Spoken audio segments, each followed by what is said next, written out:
Hi friends, आज मैं आपको इसमें दिखाऊंगी कि हाइलाइट्स एंड ग्लोबल कलर कैसे करना है। फ्रेंड्स, हाइलाइट्स में हम देखिए ये पतली पतली ले रहे हैं लेयर। ठीक है, मोटी मोटी जो होती हैं वो चंकी लेयर्स वो अच्छी नहीं लगती हैं। कोई चाहता है तो आप उसकी डिमांड पे कर सकते हैं, क्लाइंट की डिमांड पे या जिसकी आप कर रहे हैं उसकी डिमांड पे। पर यहाँ पे अगर आपको प्रोफेशनली दिखाना है, प्रोफेशनली आपको हाईलाइट्स दिखानी है, तो उसकी टेक्निक यही होती है कि आपने पतली पतली लेयर्स लेनी है। पतली पतली जितनी आप लेयर ले रहे हो उतना ही सा आपको छोड़ना है, फिर वापस उतना ही पत लेना है आपको। देख सकते हैं आपको आधा आधा इंच का हर लेयर के बाद आधा आधा इंच का गैप आ रहा है। ठीक है, अब आपको करनी कैसे है हाईलाइट। हाईलाइट के लिए हमें प्रोडक्ट लेना होता है ब्लेंडर एंड डेवलपर। हाईलाइट करता क्या है फ्रेंड्स, हाईलाइट जो होता है आपके बालों का जो कलर होता है टोन उसको लाइट करता जाता है। ठीक है, तो आपके कलर जिससे क्या होता है, जैसे आपका बाल अगर ब्लैक कलर का है तो वो होगा पहले थोड़ा ब्राउन टेक्सचर, ब्राउन कलर में आएगा, डार्क ब्राउन से फिर नेचुरल ब्राउन में, फिर लाइट ब्राउन में, लाइट ब्राउन के बाद फिर कॉपर आएगा, फिर हनी वाला शेड आएगा। ऐसे करते करते ना फिर शेड आता है जो आपको, जैसे मान लो थोड़ा सा ब्लोंड कलर जिस तरीके का चाहिए होता है। तो आपको अगर आपके वर्जिन हेयर है, अगर आप मेहंदी वगैरह कुछ भी नहीं लगाते हो, तो आपके 20 to 25 मिनट्स में लगभग आ जाता है। 20 मिनट बाद आप चेक कर सकते हो, उससे आपको पता लग जाएगा कि बालों में कितना चेंज आया है। और आप जितना चाहते हो उतना है तो ओके, आप रिमूव कर दो। अगर आपको लग रहा है कि अभी थोड़ा आया है, जितना मैं चाहती हूँ उतना नहीं पहुँचा, तो आप थोड़ी देर और रोक लो, यानी कि आप 20 मिनट के बाद 10 मिनट और रोक लो। अगर आपको लगता है कि हाँ भाई थोड़ा सा जितने मिनट जितना आपके टेस्ट है, आपको जितना चाहिए उसके अकॉर्डिंग। ठीक है, पर इसको चेक करना ज़रूरी है 20 मिनट के बाद, फिर वापस 10 मिनट बाद चेक कर लो, फिर 10 मिनट बाद। ठीक है, क्योंकि एक बार 20 मिनट के बाद आप वापस 20 मिनट बाद, क्योंकि ज़्यादा अगर इसमें टाइम लगा देते हैं ना तो बालों का कलर बहुत ज़्यादा भी लाइट हो जाता है, अगर आपने टाइम से चेक नहीं किया है फ्रेंड्स। तो टाइम से चेक करना भी बहुत ज़रूरी है। ठीक है, तो शुरुआत से आपको यही प्रोसेस बताते हैं। ब्लेंडर आता है, ठीक है, आप ले सकते हो, किसी अच्छे ब्रांड का लो, लोकल ब्रांड का मत लो। लोकल ब्रांड का क्या होता है, वो आफ्टर लुक क्या चीप आता है, और दूसरा वो डैमेज ज़्यादा कर देता है। ठीक है, अब आपने एक और मैं आपको चीज़ दिखाती हूँ। जब आप हाइलाइट्स के लिए लेयर लेते हो तो उसके बाद आपको 1 इंच हेयर छोड़ना होता है। आपने जैसे इसमें देखा, हमने हाईलाइट जिस फॉइल पे लगाई है उसके बाद हमने 1 इंच के आसपास बाल छोड़े हैं। उसके बाद हमने हाईलाइटिंग के लिए लेयर निकालनी है। ठीक है, ऐसे नहीं कि हाईलाइटिंग के लिए लेयर निकाली फिर अगले बालों फिर उसके ऊपर वापस हाईलाइटिंग की लेयर निकाली, नहीं। हाईलाइटिंग जिस हिस्से पे की है उसके बाद 1 इंच हिस्सा छोड़ने के बाद निकालेंगे हम। ठीक है, और हमने जिग जैग करके निकालनी है लेयर्स। लेयर एक लेयर के बाद आधा इंच का गैप, फिर वापस सेकंड लेयर, फिर आधा इंच का गैप, फिर थर्ड लेयर, फिर आधा इंच का गैप। ठीक है, आपको ये टेक्निक यूज़ करनी है। इसे कहते हैं वीविंग टेक्निक, जैसे सुई वाली वीविंग टेक्निक इसलिए बोलते हैं क्योंकि सुई में हम ऐसे ही जिग जैग करते हुए चलते हैं। ठीक है फ्रेंड्स, तो आपका क्या रेशो होता है इसमें, जो डेवलपर लगता है फ्रेंड्स, जब आप ब्लोंडर करते हैं बालों को तो इसमें 40 वॉल्यूम लगता है। ठीक है, आप चाहें तो मैट्रिक्स का ले सकते हैं डेवलपर, एंड मैट्रिक्स का ही आप वो ब्लेंडर ले लो, बहुत अच्छा रिजल्ट आता है। मतलब थोड़े अच्छे ब्रांड में जाओगे तो रिज़ल्ट बहुत अच्छा रहता है। ठीक है, और वैसे वेला का भी आता है, वेला का ले सकते हो। नॉर्मल और ब्रांड में मिल जाएंगे, स्ट्रिक्स में भी अवेलेबल है, पर जैसा आप ब्रांड लोगे आपको आफ्टर लुक वैसा ही मिलेगा। ठीक है, और दूसरी बात, आपको कभी भी हाईलाइटिंग करनी है तो उसके लिए आपके पास फॉयल पेपर होना ज़रूरी है, मस्ट है। प्रोडक्ट आपको ब्लेंडर, आपको ब्रश, और आपको ब्रश, ब्लेंडर एंड डेवलपर ज़रूरी है, और दूसरा ये फॉयल पेपर। क्योंकि क्या होता है जब आप इसको लगाते हो तो ये, अगर आप फॉयल पेपर नहीं लगाओगे और आप ऐसे ही छोड़ दोगे ना, मान लो आपने ये किया हाईलाइटिंग करी, मतलब ब्लेंडर किया, प्रोडक्ट आपने लगा के बालों में नीचे छोड़ दिया, तो वो क्या होगा, जो प्रोडक्ट नीचे वाले बालों में लग के बाकी के हेयर को भी थोड़ा लाइट ब्राउन या थोड़ा गोल्डन टच आ जाएगा। लेकिन हमें क्या चाहिए, जिन बालों में हम कर रहे हैं सिर्फ उन्हीं बालों में चाहिए हाइलाइट्स। वही कहते हैं कि बालों के कुछ, मतलब बालों के कुछ लेयर्स को हम अपना मनचाहा कलर देते हैं। ठीक है, तो वो हिस्सा हमारा हाईलाइट हो जाता है, हाईलाइट अलग से दिखता है। ठीक है, लेकिन हमें सारा तो नहीं दिखाना, अगर सारा दिखाएंगे तो हाईलाइट कैसे हो गया फिर वो। ठीक है, तो वीविंग टेक्निक से लेना है आपको। टेक्निक इसी तरीके की रखना, हाथ में सफाई अपने लेके आओ, प्रैक्टिस करके हो जाएगा। ठीक है, और मैंने आपसे कुछ भी हाइड नहीं किया है, मैं आपको प्रॉपर क्लियर दिखा रही हूँ कि किस तरीके से आपको प्रोडक्ट लेना है, किस तरीके से लगाना है। अच्छा, एक और चीज़, चाहते तो एक बार ब्रश मार देते हैं हम इसमें, पर नहीं, हम प्रॉपर अच्छे से लगा रहे हैं। इससे क्या होता है कि ऐसा नहीं होगा कि जहाँ आपने ऊपर ऊपर सेम प्रोडक्ट लगाया वहाँ तो हाईलाइटिंग अच्छे से हो रही है, लेकिन बालों का नीचे का हिस्सा जो है उस पर नहीं है, या बीच बीच में नहीं आई है, कहीं पे कलर आया है कहीं पे नहीं आया। तो उसका रीज़न ये होता है कि उन्होंने ढंग से लगाया नहीं होता है प्रोडक्ट। ठीक है। इसको लगाने के बाद आपको ऐसे कॉर्नर से लॉक कर देना, आपको कोई अलग से सेक्शन पिन लगाने की कोई ज़रूरत नहीं है। फ्रेंड्स, हमने हमारे सारे हेड में इसी टेक्निक से फॉयल पेपर लगा लिया था। फॉयल पेपर के बाद अब हम इनके हेयर में चॉकलेट कलर कर रहे हैं फ्रेंड्स, जो कि लोरियल का चॉकलेट कलर है। ठीक है, अब आपको हाईलाइट्स इनको, क्योंकि ग्लोबल कलर प्लस हाईलाइट चाहिए था और हाईलाइट में भी ना चॉकलेट शेड चाहिए था। ठीक है, तो हमने क्या कर रहे हैं, जो बाकी के इनके हेयर है यानी कि बेस, हेयर का जो बेस है वो हम चेंज कर रहे हैं। ठीक है, क्योंकि वैसे तो आप चाहें तो इसमें भी हाईलाइट्स अच्छे लगेंगे, पर क्या होता है आज जैसे चॉकलेट कलर अभी ट्रेंड में चल रहा है, चॉकलेट ब्राउन जो शेड होता है, तो हम इनके बाकी के बालों को भी, ताकि वो हाईलाइटिंग से मिक्स एंड मैच हो और अच्छा लुक आए इनके हेयर का, तो हम उस पर चॉकलेट कलर कर देंगे। अब ग्लोबल कलर की टेक्निक क्या है, आपने वही, अगर आप फैशन शेड करते हैं तो 40 वॉल्यूम ले सकते हैं, 30 भी ले सकते हैं। ठीक है, इनका क्या था, मेहंदी वाला हेयर था और इन्होंने पहले बालों में मेहंदी लगाया हुआ है, तो 30 से नहीं चलता।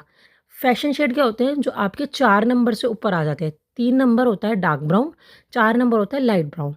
ठीक है, 4 किसी किसी में ब्राउन भी आ जाता है और 5 लाइट ब्राउन बहुत जाता है। पर 5 के बाद जितने भी हो जाते हैं वो फैशन शेड कहलाए जाते हैं। फैशन शेड क्या, जो मतलब ट्रेंड के लिए हम शेड लेते हैं, चॉकलेट हो गया, ऐश कलर हो गया, ठीक है, या हनी कलर हो गया, ब्राउन कलर हो गया, जितने भी कलर हैं वो हो जाते हैं फैशन शेड। अगर हमें हमारे बालों पे फैशन शेड यूज़ करना है, मतलब हमारे बालों को कोई वाइट कलर नहीं हुआ है, हम सिर्फ हमारे ब्लैक हेयर पर वर्क करने के लिए, तो हम 40 वॉल्यूम यूज़ करेंगे। पर लेकिन अगर मान लो हमारे वाइट हेयर है और वाइट हेयर पे अगर हम कलर कर रहे हैं, तो हम 20 वॉल्यूम यूज़ कर सकते हैं। डेवलपर होता है, 3 तरीके का डेवलपर होता है, 20 वॉल्यूम, 30 वॉल्यूम एंड 40 वॉल्यूम। ज़्यादातर फ्रेंड्स 20 एंड 40 यूज़ होता है। ठीक है, 20 क्या होता है, अगर आपने जैसे टचअप करना है ग्रे कवरेज से, या अगर आपने इस कलर का भी, देखो हम टचअप नहीं कर रहे हैं क्योंकि इनके कोई वाइट हेयर नहीं था, तो आप देख सकते हैं स्कैल्प से आधा इंच छोड़ रहे हैं। पर यही अगर मान लो यही कलर सेम, हमें बाल बाल भले ही इनके काले, पर अगर हम इनके सर पे टचअप करना होता है तो रूट पे हमेशा 20 वॉल्यूम ही लगेगा, रूट पे कभी भी 40 वॉल्यूम नहीं लगता है।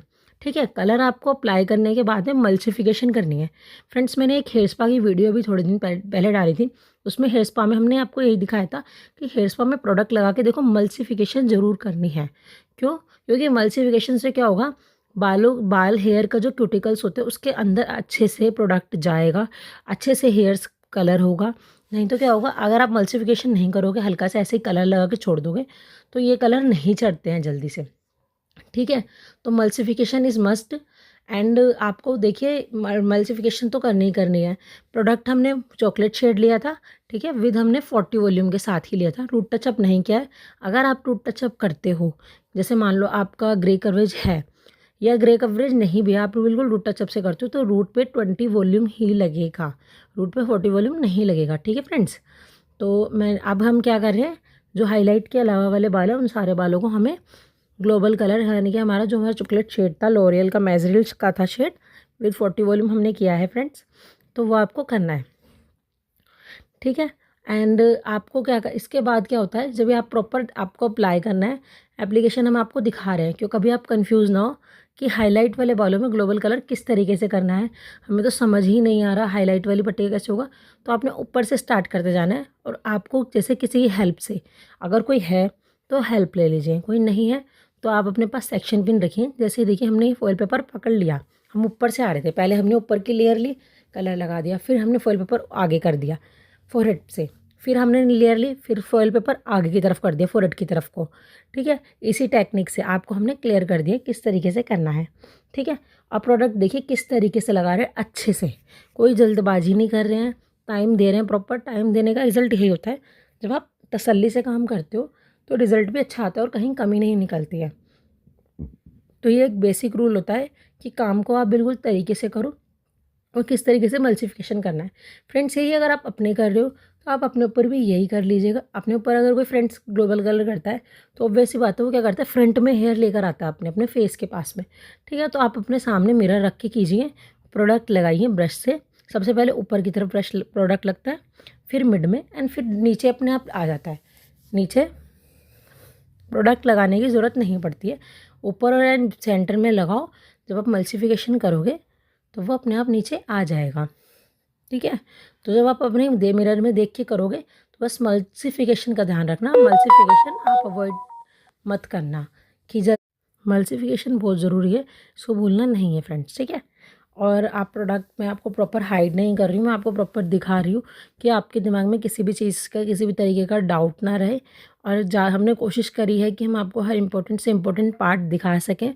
मैं इस तरीके की और भी वीडियोस डालती हूँ। मैंने अभी लास्ट वीडियो जो डाली थी वो स्मूथनिंग की थी। स्मूथनिंग में भी मैंने आपसे कुछ भी हाइड नहीं किया है, जो स्टेप बाय स्टेप ट्यूटोरियल था और जो मेन था फ्रेंड, जो है जैसे कि मैंने आपको हेड वॉश उसमें नहीं दिखाया था, क्योंकि हेड वॉश नॉर्मल बेसिक होता है, घर में भी लोग करते हैं, उन्हें आता है, तो वो मैं नहीं दिखाती हूँ फ्रेंड्स। प्रोडक्ट हमने एप्लीकेशन करी थी, एप्लीकेशन के बाद में हमने प्रोडक्ट को कलर लगाने के बाद हमने 25 मिनट छोड़ा था। उसके बाद हमने वॉश किया है फ्रेंड्स। वॉश के बाद देखिए हम सिर्फ ड्रायर कर रहे हैं और इनकी हमने स्मूथनिंग भी की थी। पहले हमने स्मूथनिंग की थी, फिर हमने हाईलाइट एंड ग्लोबल कलर किया था। और हम सिर्फ ड्रायर करेंगे और आप उनका देखिए हेयर का स्ट्रेट कितना खुद ही आ रहा है। हमने कोई आफ्टर में प्रेसिंग नहीं किया, क्योंकि हमारा काम ही इतना अच्छा था कि हमें प्रेसिंग से छुपाने की ज़रूरत नहीं है। प्रेसिंग आप स्मूथनिंग में हमारे देख सकते हैं कितने स्ट्रेट अच्छा लुक आ रहा है। बट उसमें मैंने आपको कलर बताया था कि हमने किया है, पर उसमें हमने दिखाया नहीं था। ठीक है, इस वीडियो में मैंने आपको क्लियर कर दिया कि कैसे कलर एंड ग्लोबल हाईलाइटिंग करनी है, वो भी स्मूथनिंग वाले हेयर पर। ठीक है फ्रेंड्स, तो आप देख सकते हैं हमारा हेयर का आफ्टर लुक कैसा लग रहा है। और आपने इनका बिफोर हेयर देखा था, बिफोर हेयर इनका ब्लैक कलर का है, ब्लैक कलर था इनके हेयर का फ्रेंड्स। और ऊपर से साथ साथ इनका कर्ली हेयर था एंड रफ़ हेयर था। अब आप देख सकते हैं इनके बाल ना तो कहीं से भी रफ़ लग रहे हैं और ना ही ब्लैक लग रहे हैं। और इनके जो बालों पे ये मेहंदी लगाते हैं फ्रेंड्स, तो जब मेहंदी लगाते हैं अगर कोई क्लाइंट, तो उनके क्या होता है जल्दी से हेयर कलर उतना अच्छा नहीं आता है। लेकिन हमने देखिए कितना अच्छा काम किया है, मेहंदी वाले हेयर पर भी आप देख सकते हैं कलर कितना अच्छा आया है। तो आप चाहें तो आप हमारे यहाँ पे अगर करवा सकते हैं, अगर कहीं और आपको लग रहा है कि इतना अच्छा रिजल्ट नहीं आता है मेहंदी वाले हेयर्स पर। ठीक है, और आप इसी तरीके के और भी ट्यूटोरियल देखने के लिए, घर पे करने के लिए, किसी और के लिए या अपने लिए, तो आप हमारे चैनल पे ट्यूटोरियल सीख सकते हैं, आपको काफ़ी हेल्प मिलेगी। ठीक है, और मेरी और भी वीडियोस हैं जो आपको घर पे ही कैसे आप वर्क कर सकें, उसके लिए घर पे आप ये सारे सैलून वर्क कैसे कर सकते हैं, तो वो आपको टिप्स एंड ट्रिक्स मिलेंगी एंड बिल्कुल क्लियर, कुछ भी हाइड नहीं किया जाएगा। Thank you guys. ये हमारा आफ्टर लुक है फ्रेंड्स, देख सकते हैं हमने smoothening, highlighting and global colour किया है। आप देख सकते हैं कितना अच्छा रिजल्ट आया है। इसी तरीके का लुक आप भी खुद भी कर सकते हैं, किसी के ऊपर, अपने ऊपर, एंड हमारे सैलून में आकर भी करवा सकते हैं। Thank you guys for watching my video.